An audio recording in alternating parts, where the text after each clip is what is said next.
Hello student, ਅੱਜ ਆਪਾਂ ਮਾਨ ਪੰਜਾਬੀ ਦਾ ਕਵਿਤਾ ਪੜ੍ਹਨ ਜਾ ਰਹੇ ਹਾਂ ਜੋ ਕਿ ਕੁਲਵੰਤ ਸਿੰਘ ਰਫੀਕ ਦੀ ਲਿਖੀ ਹੋਈ ਹੈ। ਇਸ ਵਿੱਚ ਉਹਨਾਂ ਨੇ ਮਾਂ ਬੋਲੀ ਪੰਜਾਬੀ ਪ੍ਰਤੀ ਆਪਣੀ ਸਤਿਕਾਰ ਦੀ ਭਾਵਨਾ ਪ੍ਰਗਟ ਕੀਤੀ ਹੈ ਅਤੇ ਉਸ ਦਾ ਗੁਣਗਾਨ ਕਰਦੇ ਹੋਏ ਕਿਹਾ ਹੈ ਕਿ ਸਰਕਾਰੀ ਪੱਧਰ 'ਤੇ ਇਸ ਨੂੰ ਮਾਨ ਨਾ ਮਿਲਣ ਕਰਕੇ ਅੰਗਰੇਜ਼ੀ ਅਤੇ ਹਿੰਦੀ ਨੂੰ ਲੋੜ ਤੋਂ ਵੱਧ ਸਨਮਾਨ ਮਿਲਣ ਦਾ ਕਵੀ ਨੂੰ ਦੁੱਖ ਹੈ।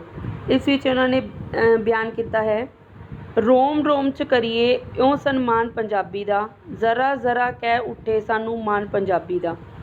ਇਸ ਬੋਲੀ ਵਿੱਚ ਮਾਂ ਵਰਗੀ ਮਮਤਾ ਦੀ ਬਖਸ਼ਿਸ਼ ਹੈ, ਤਪਦੇ ਹਿਰਦੇ ਠਾਰਨ ਵਾਲੀ ਜਿਉਂ ਕੋਈ ਬਾਰਿਸ਼ ਹੈ। ਰੱਬੀ ਉਸਤਤ ਵਾਂਗੂ ਹੈ ਗੁਣਗਾਨ ਪੰਜਾਬੀ ਦਾ, ਜ਼ਰਾ ਜ਼ਰਾ ਕਹਿ ਉੱਠੇ ਸਾਨੂੰ ਮਾਣ ਪੰਜਾਬੀ ਦਾ। ਪ੍ਰਸੰਗ ਇਹ ਕਾਵਿ ਸਤਰਾਂ ਸਾਹਿਤਕ ਕਿਰਨਾਂ 2 ਨਾਮ ਦੀ ਪਾਠ ਪੁਸਤਕ ਵਿੱਚ ਸ਼ਾਮਿਲ ਕੁਲਵੰਤ ਸਿੰਘ ਰਫੀਕ ਦੀ ਕਵਿਤਾ ਮਾਨ ਪੰਜਾਬੀ ਵਿੱਚੋਂ ਲਈਆਂ ਗਈਆਂ ਹਨ।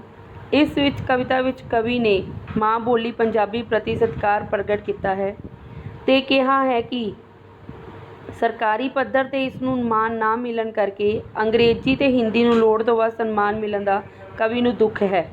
ਮਾਂ ਬੋਲੀ ਪੰਜਾਬੀ ਨੂੰ ਅਸੀਸ ਦਿੰਦਾ ਕਵੀ ਕਹਿੰਦਾ ਹੈ ਕਿ ਇਸ ਦਾ ਜਹਾਨ ਹਮੇਸ਼ਾ ਵਸਦਾ ਰਹੇ। ਵਿਆਖਿਆ ਕੀ ਹੈ? ਪੰਜਾਬੀ ਪ੍ਰਤੀ ਸਤਿਕਾਰ ਦੀ ਭਾਵਨਾ ਪ੍ਰਗਟ ਕਰਕੇ ਕਵੀ ਕਹਿੰਦਾ ਹੈ ਕਿ ਰੋਮ ਰੋਮ 'ਚ ਕਰੀਏ ਇਉਂ ਸਨਮਾਨ ਪੰਜਾਬੀ ਦਾ। ਸਾਨੂੰ ਆਪਣੇ ਸਰੀਰ ਦੇ ਰੋਮ ਰੋਮ ਵਿੱਚ ਇਸ ਤਰ੍ਹਾਂ ਮਾਂ ਬੋਲੀ ਦਾ ਸਨਮਾਨ ਕਰਨਾ ਚਾਹੀਦਾ ਹੈ ਕਿ ਜ਼ਰਾ ਜ਼ਰਾ ਕਹਿ ਉੱਠੇ ਸਾਨੂੰ ਮਾਣ ਪੰਜਾਬੀ ਦਾ। ਕਿ ਜ਼ਰਾ ਜ਼ਰਾ ਭਾਵ ਕਣ ਕਣ ਇਹ ਕਹਿ ਉੱਠੇ ਕਿ ਸਾਨੂੰ ਆਪਣੀ ਪੰਜਾਬੀ ਬੋਲੀ ਦੇ ਉੱਤੇ ਮਾਣ ਹੈ। ਕਵੀ ਕਹਿੰਦਾ ਹੈ ਕਿ ਇਸ ਵਿੱਚੋਂ ਸਾਨੂੰ ਮਾਂ ਵਰਗੀ ਮਮਤਾ ਦੀ ਬਖਸ਼ਿਸ਼ ਹੁੰਦੀ ਹੈ। ਇਹ ਇਸ ਤਰ੍ਹਾਂ ਹੈ ਜਿਵੇਂ ਤਪਦੇ ਹਿਰਦੇ ਠਾਰਨ ਵਾਲੀ ਕੋਈ ਬਾਰਿਸ਼ ਹੋਵੇ। ਜਿਸ ਤਰ੍ਹਾਂ ਕੋਈ ਹਿਰਦਾ ਤਪ ਰਿਹਾ ਹੈ, ਜਦੋਂ ਬਾਰਿਸ਼ ਹੁੰਦੀ ਹੈ ਤਾਂ ਉਸਨੂੰ ਠੰਡਕ ਮਿਲਦੀ ਹੈ। ਇਸ ਤਰ੍ਹਾਂ ਆਪਾਂ ਨੂੰ ਇਸ ਬੋਲੀ ਵਿੱਚ ਮਾਂ ਵਰਗੀ ਮਮਤਾ ਮਿਲਦੀ ਹੈ। ਕਵੀ ਕਹਿੰਦਾ ਹੈ ਕਿ ਪੰਜਾਬੀ ਦਾ ਜਿਹੜਾ ਗੁਣਗਾਨ ਕਰਨਾ ਰੱਬ ਦੀ ਉਸਤਤ ਕਰਨ ਵਾਂਗ ਹੈ। ਜੇਕਰ ਆਪਾਂ ਰੱਬ ਦੀ ਪ੍ਰਸ਼ੰਸਾ ਕਰ ਰਹੇ ਹਾਂ ਉਸ ਤਰ੍ਹਾਂ ਆਪਾਂ ਪੰਜਾਬੀ ਦੀ ਉਸਤਤ ਕਰਨੀ ਹੈ।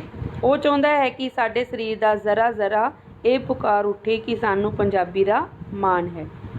ਨੈਕਸਟ, ਗੁਰੂਆਂ ਦੀ ਕਿਰਪਾ ਪਾਤਰ ਸੰਗੀ ਗੁਰਬਾਣੀ ਦੀ, ਸੂਫੀਆਂ ਨੇ ਵੀ ਇਸ ਦੀ ਖੁਸ਼ਬੂ ਰਜ ਰਜ ਮਾਣੀ ਜੀ। ਭਗਤਾਂ ਨੇ ਵੀ ਕੀਤਾ ਹੈ ਸ਼ੁਕਰਾਨ ਪੰਜਾਬੀ ਦਾ, ਜ਼ਰਾ ਜ਼ਰਾ ਕਹਿ ਉੱਠੇ ਸਾਨੂੰ ਮਾਣ ਪੰਜਾਬੀ ਦਾ। ਪ੍ਰਸੰਗ ਸੇਮ ਹੈ।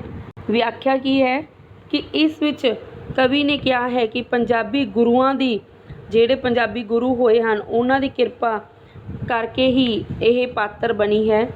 ਉਹਨਾਂ ਨੇ ਗੁਰਬਾਣੀ ਵਿੱਚ ਇਸ ਨੂੰ ਆਪਣਾ ਸਾਥੀ ਬਣਾਇਆ ਹੈ। ਲਿਖਿਆ ਨਾ ਸੰਗੀ ਗੁਰਬਾਣੀ ਦਾ, ਉਹਨਾਂ ਨੇ ਗੁਰਬਾਣੀ ਦੀ ਸਾਥਣ ਬਣਾਇਆ ਹੈ। ਗੁਰੂ ਸਾਹਿਬਾਨ ਨੇ ਗੁਰਬਾਣੀ ਲਈ ਇਸੇ ਭਾਸ਼ਾ ਨੂੰ ਮਾਧਿਅਮ ਬਣਾਇਆ ਹੈ। ਸੂਫੀਆਂ ਨੇ ਵੀ ਇਸ ਦੀ ਖੁਸ਼ਬੂ ਰਜ ਰਜ ਮਾਣੀ ਸੀ। ਜਿਹੜੇ ਸੂਫੀ ਕਵੀ ਹੋਏ ਹਨ ਉਹਨਾਂ ਨੇ ਵੀ ਜਦੋਂ ਆਪਦੀਆਂ ਕਵਿਤਾਵਾਂ ਲਿਖੀਆਂ ਤਾਂ ਉਸ ਵਿੱਚ ਉਹਨਾਂ ਨੇ ਪੰਜਾਬੀ ਦੀ ਬਾਣੀ ਦਾ ਵਰਣਨ ਕੀਤਾ ਹੈ। ਉਸ ਦੀ ਜਿਹੜੀ ਖੁਸ਼ਬੂ ਹੈ ਉਹਨਾਂ ਨੇ ਰਜ ਰਜ ਕੇ ਮਾਣੀ ਹੈ। ਭਗਤਾਂ ਨੇ ਵੀ ਕੀਤਾ ਹੈ ਸ਼ੁਕਰਾਨ ਪੰਜਾਬੀ ਦਾ। ਜਿਹੜੇ ਭਗਤ ਕਵੀ ਹੋਏ ਹਨ ਇਸ ਨੂੰ ਅਪਣਾਉਣ 'ਤੇ ਇਸ ਦਾ ਸ਼ੁਕਰਾਨਾ ਕੀਤਾ ਹੈ।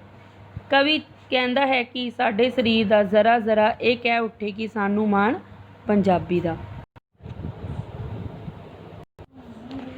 5 ਦਰਿਆਵਾਂ ਦੀ ਲਹਿਰਾਂ ਦੀ ਇਹ ਤਾਂ ਹਾਣੀ ਹੈ, ਤਾਈਓ ਕਿਸੇ ਕਾਰਾਂ ਦੀ ਇਹ ਦਿਲ ਦੀ ਰਾਣੀ ਹੈ।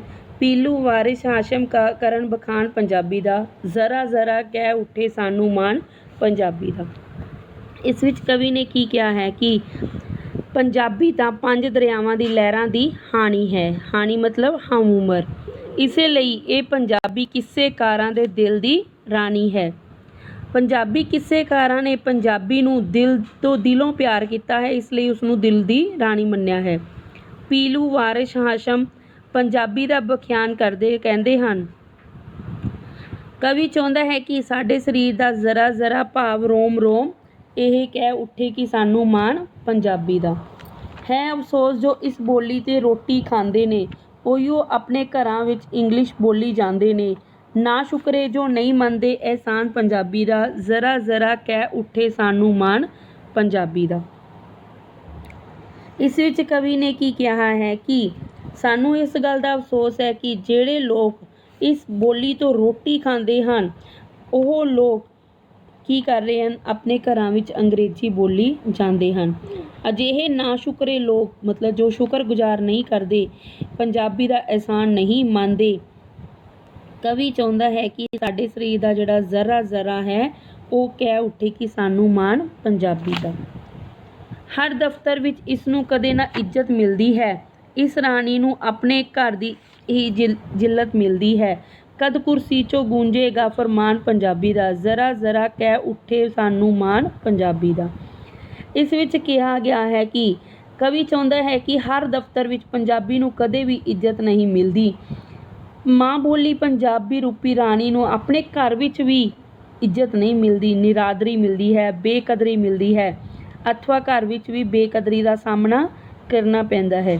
ਕਵੀ ਇਹ ਪੁੱਛਣਾ ਚਾਹੁੰਦਾ ਹੈ ਕਿ ਕਦੋਂ ਕੁਰਸੀ 'ਚ ਪੰਜਾਬੀ ਦਾ ਹੁਕਮ ਗੂੰਜੇਗਾ, ਭਾਵ ਅਧਿਕਾਰੀਆਂ ਵੱਲੋਂ ਪੰਜਾਬੀ ਦੇ ਹੱਕ ਵਿੱਚ ਹੁਕਮ ਦਿੱਤਾ ਜਾਵੇਗਾ। ਕਵੀ ਇਸ ਨੂੰ ਵਿਵਹਾਰਿਕ ਤੌਰ 'ਤੇ ਹੁੰਦਾ ਦੇਖਣਾ ਚਾਹੁੰਦਾ ਹੈ। ਕਵੀ ਚਾਹੁੰਦਾ ਹੈ ਕਿ ਸਾਡੇ ਸਰੀਰ ਦਾ ਰੋਮ ਰੋਮ ਇਹ ਕਹਿ ਉੱਠੇ ਕਿ ਸਾਨੂੰ ਮਾਣ ਪੰਜਾਬੀ ਦਾ। ਬੇਗਾਨੀ ਅੰਗਰੇਜ਼ੀ ਨੂੰ ਅਸੀਂ ਜੱਫੀਆਂ ਪਾਉਂਦੇ ਹਾਂ, ਹਿੰਦੀ ਮਾਸੀ ਨੂੰ ਵੀ ਚੁੱਕ ਚੁੱਕ ਸਲਾਮਾਂ ਕਰਦੇ ਹਾਂ, ਸੀਸ ਨਿਵਾਉਂਦੇ ਹਾਂ। ਮਾਂ ਰੁਲਦੀ ਪੁੱਤ ਨਾ ਕਰਦੇ ਕੋਈ ਧਿਆਨ ਪੰਜਾਬੀ ਦਾ, ਜ਼ਰਾ ਜ਼ਰਾ ਕਹਿ ਉੱਠੇ ਸਾਨੂੰ ਮਾਣ ਪੰਜਾਬੀ ਦਾ।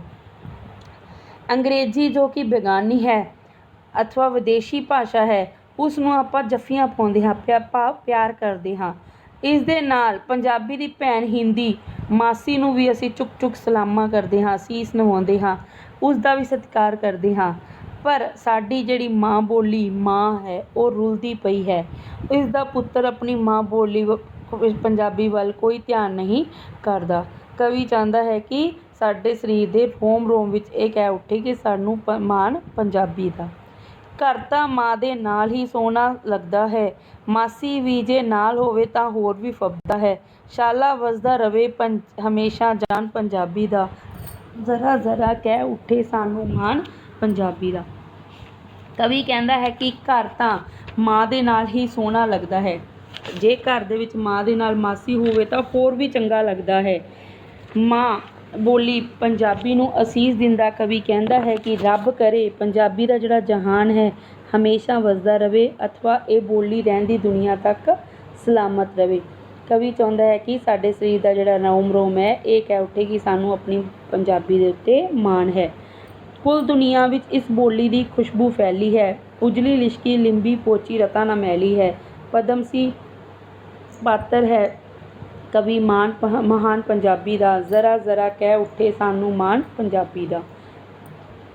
ਸਾਰੀ ਦੁਨੀਆ ਵਿੱਚ ਪੰਜਾਬੀ ਦੀ ਖੁਸ਼ਬੂ ਫੈਲੀ ਹੋਈ ਹੈ, ਭਾਵ ਸਾਰੀ ਦੁਨੀਆ ਵਿੱਚ ਪਹੁੰਚ ਗਈ ਹੈ। ਇਹ ਬੋਲੀ ਉਜਲੀ ਨਿਰਮਲ ਹੈ, ਲਿਸ਼ਕੀ ਹੋਈ ਹੈ, ਲਿੰਬੀ ਪੋਚੀ ਹੋਈ ਹੈ, ਲਿੰਬੀ ਮਤਲਬ ਲਿਪ ਪੋਚ ਕੇ ਸਾਫ਼ ਕੀਤੀ ਹੋਈ ਹੈ, ਰਤਾ ਵੀ ਮੈਲੀ ਨਹੀਂ ਹੈ। ਇਸ ਦੇ ਮਹਾਨ ਕਵੀ ਸੁਰਜੀਤ ਪਾਤਰ ਨੂੰ ਪਦਮਸੀ ਦੀ ਉਪਾਧੀ ਪ੍ਰਾਪਤ ਹੋਈ ਹੈ। ਕਵੀ ਇਹ ਚਾਹੁੰਦਾ ਹੈ ਕਿ ਸਾਡੇ ਸਰੀਰ ਦਾ ਜ਼ਰਾ ਜ਼ਰਾ ਰੋਮ ਰੋਮ ਇਹ ਕਹਿ ਉੱਠੇ ਕਿ ਸਾਨੂੰ ਆਪਣੀ ਪੰਜਾਬੀ ਦੇ ਉੱਤੇ ਮਾਣ ਹੈ। ਹਰ ਇੱਕ ਸੁੱਖ ਪੰਜਾਬ ਦੀ ਧਰਤੀ 'ਤੇ ਜੋ ਪਾਉਂਦੇ ਨੇ, ਮਾਂ ਬੋਲੀ ਲਿਖਾਵਣ ਵਾਲੇ ਕਿਉਂ ਘਬਰਾਉਂਦੇ ਨੇ। ਸਭ ਤੋਂ ਵੱਡਾ ਕਰ ਰਹੇ ਇਹ ਨੁਕਸਾਨ ਪੰਜਾਬੀ ਦਾ, ਜ਼ਰਾ ਜ਼ਰਾ ਕਹਿ ਉੱਠੇ ਸਾਨੂੰ ਮਾਣ ਪੰਜਾਬੀ ਦਾ। ਕਵੀ ਕਹਿੰਦਾ ਹੈ ਕਿ ਜਿਹੜੇ ਲੋਕ ਪੰਜਾਬ ਦੀ ਧਰਤੀ ਤੋਂ ਹਰ ਇੱਕ ਸੁੱਖ ਪ੍ਰਾਪਤ ਕਰਦੇ ਹਨ, ਉਹ ਆਪਣੀ ਮਾਂ ਬੋਲੀ ਪੰਜਾਬੀ ਲਿਖਾਉਣ ਵਾਲੇ ਕਿਉਂ ਘਬਰਾਉਂਦੇ ਹਨ। ਅਜਿਹੇ ਲੋਕ ਪੰਜਾਬੀ ਦੀ ਸਭ ਤੋਂ ਵੱਡਾ ਨੁਕਸਾਨ ਕਰ ਰਹੇ ਹਨ। ਕਵੀ ਚਾਹੁੰਦਾ ਹੈ ਕਿ ਸਾਡਾ ਸਰੀਰ ਹੈ ਜਿਹੜਾ ਰੋਮ ਰੋਮ ਹੈ ਉਸ ਇਹ ਪੁਕਾਰ ਉੱਠੇ ਕਿ ਸਾਨੂੰ ਆਪਣੀ ਪੰਜਾਬੀ ਦੇ ਉੱਤੇ ਮਾਣ ਹੈ। ਉਂਝ ਤਾਂ ਸਾਰੀ ਦੁਨੀਆ ਵਿੱਚ ਹੈ ਧਾਕ ਪੰਜਾਬੀ ਦੀ, ਲੱਚਰ ਗੀਤਾਂ ਕੀਤੀ ਮੈਲੀ ਸਾਖ ਪੰਜਾਬੀ ਦੀ, ਸੋਹਣੇ ਗੀਤਾਂ ਸੰਗ ਕਰੀਏ ਸਨਮਾਨ ਪੰਜਾਬੀ ਦਾ, ਜ਼ਰਾ ਜ਼ਰਾ ਕਹਿ ਉੱਠੇ ਸਾਨੂੰ ਮਾਣ ਪੰਜਾਬੀ ਦਾ। ਉਂਝ ਤਾਂ ਸਾਰੀ ਦੁਨੀਆ ਵਿੱਚ ਪੰਜਾਬੀ ਦੀ ਬਹੁਤ ਧਾਕ ਹੈ, ਭਾਵ ਪ੍ਰਸਿੱਧੀ ਹੈ, ਪਰ ਇਸ ਦੇ ਲੱਚਰ ਗੀਤਾਂ ਨੇ ਇਸ ਦੀ ਜਿਹੜੀ ਸਾਖ ਹੈ ਉਹ ਕੀ ਕਰ ਦਿੱਤੀ ਹੈ, ਮੈਲੀ ਕਰ ਦਿੱਤੀ ਹੈ। ਸਾਖ ਮਤਲਬ ਇੱਜ਼ਤ, ਮੈਲੀ ਕਰ ਦਿੱਤੀ ਹੈ। ਕਵੀ ਸੋਹਣੇ ਅਥਵਾ ਸੱਭਿਅਕ ਗੀਤਾਂ ਨਾਲ ਸਨਮਾਨ ਕਰਨ ਲਈ ਕਹਿੰਦਾ ਹੈ। ਉਹ ਚਾਹੁੰਦਾ ਹੈ ਕਿ ਪੰਜਾਬੀ ਵਿੱਚ ਲੱਚਰ ਗੀਤਾਂ ਦੀ ਥਾਂ ਸੱਭਿਆਚਾਰਕ ਗੀਤ ਰਚੇ ਜਾਣ। ਇਸ ਤਰ੍ਹਾਂ ਕਵੀ ਚਾਹੁੰਦਾ ਹੈ ਕਿ ਸਾਡੇ ਸਰੀਰ ਦਾ ਰੋਮ ਰੋਮ ਇਹ ਪੁਕਾਰ ਉੱਠੇ ਕਿ ਸਾਨੂੰ ਆਪਣੀ ਪੰਜਾਬੀ ਦੇ ਉੱਤੇ ਮਾਣ ਹੈ। ਮੈਨੂੰ ਇਸਨੇ ਕਵਿਤਾ ਲਿਖਣੀ ਜਦ ਸਿਖਲਾਈ ਸੀ, ਜੀਵਨ ਮੇਰੇ ਨੇ ਸੱਚਮੁੱਚ ਇੱਕ ਲਈ ਅੰਗੜਾਈ ਸੀ। ਹੋਂਦ ਰਫੀਕ ਦੀ ਮਾਨੋ ਹੈ ਵਰਦਾਨ ਪੰਜਾਬੀ ਦਾ, ਜ਼ਰਾ ਜ਼ਰਾ ਕਹਿ ਉੱਠੇ ਸਾਨੂੰ ਮਾਣ ਪੰਜਾਬੀ ਦਾ। ਇਸ ਵਿੱਚ ਕਵੀ ਨੇ ਕਿਹਾ ਹੈ ਕਿ ਜਦ ਇਸ ਨੇ ਮੈਨੂੰ ਕਵਿਤਾ ਲਿਖਣੀ ਸਿਖਾਈ ਸੀ ਤਾਂ ਮੇਰੇ ਜੀਵਨ ਨੇ ਸੱਚਮੁੱਚ ਹੀ ਇੱਕ ਅੰਗੜਾਈ ਲਈ ਸੀ, ਮਤਲਬ ਭਾਵ ਕਰਵਟ ਲਿੱਤੀ ਸੀ, ਅਥਵਾ ਉਸ ਦੇ ਜੀਵਨ ਵਿੱਚ ਤਬਦੀਲੀ ਆਈ ਸੀ। ਹੋਂਦ ਰਫੀਕ ਦੀ ਮਾਨੋ ਵਰਦਾਨ ਪੰਜਾਬੀ ਦਾ। ਰਫੀਕ ਮਤਲਬ ਕੁਲਵੰਤ ਸਿੰਘ ਰਫੀਕ ਕਹਿੰਦੇ ਹਨ ਕਿ ਜਿਹੜੀ ਉਹਨਾਂ ਦੀ ਹੋਂਦ ਹੈ, ਉਹਨਾਂ ਦੀ ਸ਼ੁਰੂਆਤ ਹੈ ਉਹ ਕਿਹਦੀ ਹੈ? ਦੇਣ ਹੈ ਪੰਜਾਬੀ ਦੀ, ਵਰਦਾਨ ਹੈ। ਕਵੀ ਚਾਹੁੰਦਾ ਹੈ ਕਿ ਸਾਡੇ ਸਰੀਰ ਦਾ ਜਿਹੜਾ ਰੋਮ ਰੋਮ ਹੈ ਇਹ ਪੁਕਾਰ ਉੱਠੇ ਕਿ ਸਾਨੂੰ ਆਪਣੀ ਪੰਜਾਬੀ ਬੋਲੀ ਦੇ ਉੱਤੇ ਮਾਣ ਹੈ। ਅੱਗੇ ਆ ਗਿਆ ਕੁਐਸਚਨ ਆਨਸਰ। ਰੋਮ ਰੋਮ ਵਿੱਚ ਕੌਣ ਵਸਦਾ ਹੈ?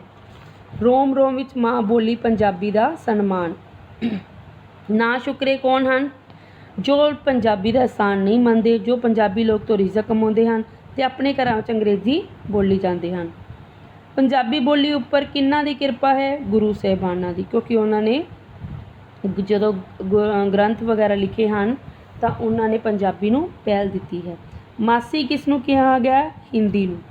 ਪੰਜਾਬੀ ਦੀ ਦੁਨੀਆ ਵਿੱਚ ਸਾਖ ਕਿਉਂ ਮੈਲੀ ਹੋ ਰਹੀ ਹੈ? ਇਸ ਦੇ ਲੱਚਰ ਗੀਤਾਂ ਕਾਰਨ।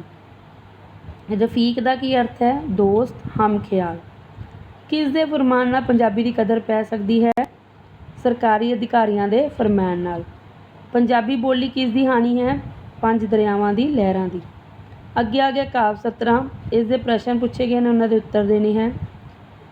ਕਾਵਿ ਸਤਰਾਂ ਕੀ ਹਨ? ਗੁਰੂਆਂ ਦੀ ਕਿਰਪਾ ਪਾਤਰ ਸੰਗੀ ਗੁਰਬਾਣੀ ਦੀ, ਸੂਫੀਆਂ ਨੇ ਵੀ ਇਸ ਦੀ ਖੁਸ਼ਬੂ ਰਜ ਰਜ ਮਾਣੀ ਸੀ, ਭਗਤਾਂ ਨੇ ਵੀ ਕੀਤਾ ਹੈ ਸ਼ੁਕਰਾਨਾ ਪੰਜਾਬੀ ਦਾ, ਜ਼ਰਾ ਜ਼ਰਾ ਕਹਿ ਉੱਠੇ ਸਾਨੂੰ ਮਾਣ ਪੰਜਾਬੀ ਦਾ। ਇਹ ਰਚਨਾ ਕਿਸ ਦੀ ਹੈ? ਕੁਲਵੰਤ ਸਿੰਘ ਰਫੀਕ ਦੀ। ਗੁਰੂਆਂ ਦੀ ਕਿਰਪਾ ਸਦਕਾ ਕੀ ਹੋਇਆ? ਗੁਰੂਆਂ ਦੀ ਕਿਰਪਾ ਸਦਕਾ ਪੰਜਾਬੀ ਨੂੰ ਗੁਰਬਾਣੀ ਲਿਖਣ ਲਈ ਵਰਤਿਆ ਗਿਆ। ਇਸ ਤਰ੍ਹਾਂ ਪੰਜਾਬੀ ਗੁਰਬਾਣੀ ਦੀ ਸਾਥਣ ਬਣ ਗਈ। ਮਾਂ ਬੋਲੀ ਦੀ ਖੁਸ਼ਬੂ ਕਿਸ ਨੇ ਮਾਣੀ ਹੈ? ਸੂਫੀਆਂ ਨੇ। ਇਸ ਭਾਸ਼ਾ ਬਾਰੇ ਕੌਣ ਅਸ਼ ਅਸ਼ ਕਰ ਉੱਠਦਾ ਹੈ? ਸਾਡੇ ਸਰੀਰ ਦਾ ਲੂ ਲੂ। ਅੱਗੇ ਆ ਗਿਆ ਪ੍ਰਸੰਗ ਸਹਿਤ ਵਿਆਖਿਆ, ਜੋ ਕਿ ਆਲਰੇਡੀ ਤੁਹਾਨੂੰ ਦੱਸ ਚੁੱਕਿਆ। ਨੈਕਸਟ ਹੈ ਕਿ ਔਖੇ ਸ਼ਬਦਾਂ ਦੇ ਅਰਥ ਦੱਸ ਕੇ ਵਾਕ ਬਣਾਓ। ਤੁਹਾਨੂੰ ਮੈਂ ਅਰਥ ਦੱਸ ਦਿੰਦੀ ਹਾਂ, ਤੁਸੀਂ ਵਾਕ ਆਪਣੇ ਆਪ ਬਣਾ ਸਕਦੇ ਹੋ। ਗੁਣਗਾਨ, ਸਿਫਤ ਜਾਂ ਵਡਿਆਈ। ਅਹਿਸਾਨ, ਉਪਕਾਰ। ਅੰਗੜਾਈ, ਤਬਦੀਲੀ। ਫੁਰਮਾਨ, ਹੁਕਮ ਜਾਂ ਆਦੇਸ਼ ਦੇਣਾ। ਸ਼ੁਕਰਾਨਾ ਜਾਂ ਧੰਨਵਾਦ ਕਰਨਾ। ਲਹਿਰਾਂ, ਤਰੰਗਾਂ। ਬੋਲੀ, ਭਾਸ਼ਾ। ਜ਼ਰਾ ਜ਼ਰਾ, ਲੂ ਲੂ। ਸਨਮਾਨ, ਇੱਜ਼ਤ। ਕਿੱਸਾਕਾਰ, ਕਿੱਸਾ ਲਿਖਣ ਵਾਲਾ ਕਵੀ। ਇਹ ਸੀ ਬੱਚੇ ਬੁੱਕ ਵਰਕ ਹੈ ਜਿਹੜੇ ਤੁਸੀਂ ਬੁੱਕ ਦੇ ਉੱਤੇ ਕਰਨਾ ਹੈ। ਕੁਐਸਚਨ ਆਨਸਰ ਨੋਟਬੁੱਕ 'ਤੇ ਕੰਪਲੀਟ ਕਰਨਾ ਹੈ। ਧੰਨਵਾਦ।